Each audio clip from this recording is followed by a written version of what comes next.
to ride and train from Chachoengsao province. I'm going to Bangkok. So ito po yung dinadaanan.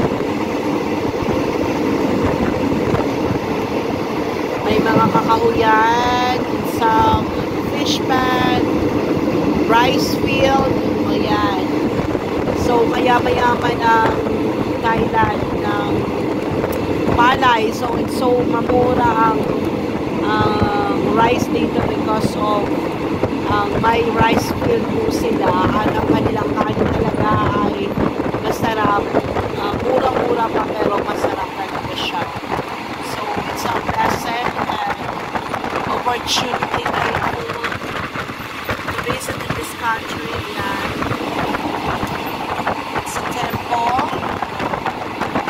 Ayan, kahit provincial na po siya guys,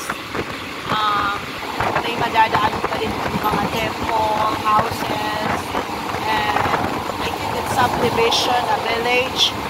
It sounds something like that. So, makasakay ka sa train, ayan. Walang gaanong pasahero ngayon. So, wala akong kaharap.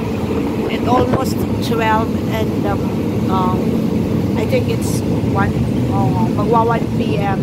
for today's because I'm going to Bangkok for this day.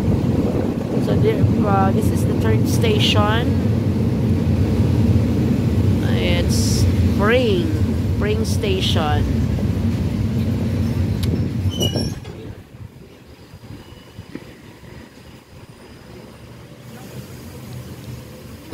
It's almost 1 hour and 15 minutes from Chachoengsao to Phayatay Station in Bangkok.